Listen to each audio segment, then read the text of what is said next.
Well, I think we're excited to get back home and play a ranked opponent who's playing really good in Virginia. Definitely a team that has played really good football through 5 games. Talented. They've been battle tested. They've gotten better each and every year. Our last 2 years against them, we've had to come from behind in both games to find a way to win. And this team is playing very sharp and very crisp, and we'll have our work cut out for us. So we've got to definitely improve in some key areas and work hard to get better this week and get guys as healthy as we can and get ready to go out and try to find a way to win. But I do think our guys, um, did a great job of working hard, playing tough, playing to the end, showing grit and toughness the last game. And as we say, behind closed doors, we're going to have to do that every game, especially in conference games if you want to find a way to win. That's just how football works. So we've got to continue to improve on some things, but show toughness every game until the very end and hope that we're winning when the game's over. Jeff, when you look at Chandler Morris specifically, kind of what he did against Florida State, who I guess would you say he's comparable to in teams that or quarterbacks that you faced, and how does that kind of dictate how you kind of want to defend him? Well, he's played very well. I think he has the ability to run, and he scored numerous touchdowns with his feet and extend the play. And those guys are hard to defend. So we will have our work cut out for us. We've got to take away their passing game and do as good a job as we can with that. Then they'll mix in some downhill runs. But him getting on the edge on the perimeter has gotten him some key touchdowns in key situations. He can extend and make a play as well. He's played a lot of football, a lot of different places. His dad was a coach, so he's smart. So, yes, we'll have to play really good on defense in order to find a way to stop him in the offense. If you mentioned key areas you wanted to improve on, what are some of those? Well, there's a lot. I think we've got to make sure, we try to clean up these penalties that we've been getting, especially 15-yarders on both sides of the ball. We've got to make sure we're not getting as many holding calls as we've gotten, which has been something that's got to get clean. That's one. I think we've got to find ways to run the football, and if that means being a little more creative in what we're doing, whatever we got to do. But no matter what, we've got to do a good job there. I think, I think we can play better up front, and I think we can block better, and I think we've got to be able to react to movement up front and blitzes and people playing downhill a little bit better, and we got to work hard this week to make sure we do that. Defensively, I knew we would be tested, and I think we gave up some big pass plays over our head. Really a man-to-man coverage where we got to do a good job of staying on top. And we talk about it all the time, but we just haven't been run by like we were the last game a couple times. But we improved and did a really good job in the second half. And, I think special teams has been pretty solid. Now, we've had multiple penalties on special teams, so that can't happen. But I just think there's some small areas that we've got to really clean up and sharpen up in order to be more efficient playing the game. What's your evaluation of Miller Moss compared to the first 3 quarters versus the last? What's the difference between that? Was it mentally, mechanically, the play calling? What would you?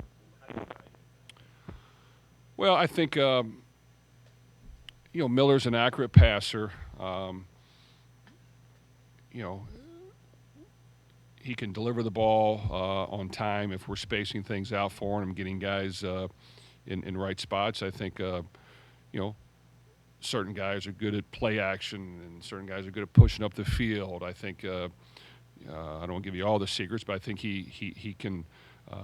If you get guys open quickly for him, he can put the ball on them and very accurately and do good things. So he's got to continue to work through a few things and make sure that we're doing what he does best while continuing to develop some other things and sharpening that up. But, he played tough, and he hung in there, and he did what he had to do as a quarterback, which is the most important thing, and that's just keep playing. You're going to make a mistake every now and then. Of course, he locked in on a receiver on the interception, which, we had a guy underneath that he could easily thrown to, but it happened. He's got to have a little more patience early on in the pocket and sit in there and stand firm. But there's a lot of little things, but it falls on the whole team, even when we're doing well and not doing as well. But yes, he can sharpen things up. We'll work hard this week to do that. But he got in a good rhythm in the second half and did a good job. Jeff, I'm curious, when you have a comeback like you guys did in Pittsburgh, is there an impact on the team, like in the locker room, the team unity, that you can sense as a coach about how that might bring them closer together? Well, I do think that right now that is the strength of our team and has been. I think we talk about it. It's communicated quite a bit how what we believe the game is about and how it's supposed to be played. And you're going to get the ball 10 to 12 times a game, and what you do with it will determine if you win or lose. So you're going to have some good moments and some that aren't as good, especially when you're playing good teams. You like to say we can dominate and win every rep and outcoach them and outplay them, but they've got good coaches and good players too. So you just got to find a way to do it a little bit more than they do and realize that it'll be a little bit back and forth. There'll be some momentum swings, but you can't give in. You got to play to the end. You got to compete and play hard. You got to stick together. You can't point fingers, and you just got to play to the end and hope. Like I said at the end, the scoreboard is in our favor. But as soon as you give in, or second guess, or doubt, or start to get angry and upset too much instead of locking in and focusing in, you're not going to win the game. So I credit our team and our coaches. We definitely had the mental toughness to just keep playing. We've showed it before last year in a couple games. We've had multiple games in the history here that we've been down, and you just got to play to the end. So I think our guys understand that pretty well, and you hope that we continue to have that same mental toughness, because sometimes it's hard. It's not easy, but you got to communicate it and look each other in the eye and let each other know that we're going to play this thing to the end and just keep on playing, and hopefully the momentum swings to your side. Jeff, how much attention do you pay to the polls? How much stock do you put into them? Louisville's one of only two teams in a Power Four conference undefeated that's not ranked, and just wonder how you look at that. Well, I haven't looked at it a whole lot. Of course, who you play and the record and all that and how you finish the year before, all that factors into it. And it is what it is. I think, in the end, for us, we'll be judged on how we do at the end of the season. And there'll be some judgment passed in between then, which is normal and common and okay. But you got to play to the end, even not just the game, the end of the season. And, you've got to be able to handle wins and losses. You look at the national championship team last year, they had 2 losses. So, yes, you don't want to lose, and you're going to work hard not to have it happen. But if it does, you've got to be able to circle the wagons and improve and dig down deep and find a way to win the next one. At the same time, when you do win, if you let off the gas or if you think that you don't have to really grind it out this week, you're not going to win the next week. So all those things can happen, and you have to mentally talk and communicate, hey, let's understand here's where we're at, and just hope that we can win one game at a time. So right now we've got a really good opponent that's hot. It's coming into our stadium. They've already played us extremely tight the last 2 years and had a lead on us in the fourth quarter both times. So they know how to play football and they know how to coach, and right now they're playing very confident, and we've got to be as efficient as we can and come into this game swinging and see if we can pull it out at the end of 4 quarters. One of the stars of your game were actually one of your ball boys, Zeffie and Wade. What did you know about that occurring, and did you know he had that much fight in him while it was going on? Well, you're not talking about Rocco having fight and toughness, but no, I'm just teasing. No, you know what? I did not know it was going on until after the game. I'm like you guys. It was enjoyable to see someone fight for our ball back, even though we gave it to him for a touchdown. Especially with the energy and enthusiasm he had. And you know what? He's tough too. So I think he may hear some of our talks and watched our team play, and he wanted to win as much as any of us. And he's been with us for a long time now. And all those guys play a role, and they're fun to be around. And all those ball guys and equipment guys love football, and they wish they were out there on the field. So he definitely stood up for the Cards, and we're proud of him. Jeff, you talked a lot in the preseason about the potential that Chris had to take the next level, and he showed the other day a couple of those catches were tough, and some yards after catch and the touchdown. Can you just talk about his game and what you've seen so far through 4 games with Chris? Well, you know what? He did step up and he showed toughness and he showed stamina and he played hard to the end. And I just think, when you're a receiver, we had a lot of snaps compared to them. I think we had 90 and maybe they had 50. Uh, you know, that's a lot of plays to go full speed, and he's getting pressed the entire time.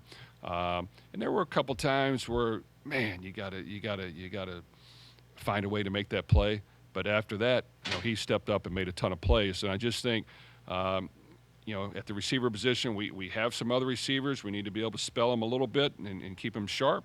But at the same time, when you're in there, you got to know, hey, I've got to go full speed, and I've got to be physical, and I've got to run my route hard. And I don't know when the ball's coming to me, but it is. I got to be ready to make that happen. And he definitely stepped up and made a ton of plays for us. The passing game got a little bit going when we kind of had to throw a little bit more in the second half. And that's why you've got to be able to do both. You got to be able to run the ball. You got to be able to pass the ball. And you never know when you're going to need one or the other. So it was good to kind of get that going a little bit at the end. But he definitely made some strong catches. He's got a strong body. He can body him off and bring the pass in, and then he can get yards after the catch. So I think he's just like him and Colin and even some of the other receivers that are coming on. All of them are going to have to play a role and make some key catches. And if teams are taking away the run, which easily can, if they want to at this level, especially the NFL, you see all the time. If a team wants to stop the run, they can stop the run. You've got to be able to throw the ball. And then once again, there's other situations where you got to mix in the run and pop off some yards. So, but definitely, Chris played a really good job.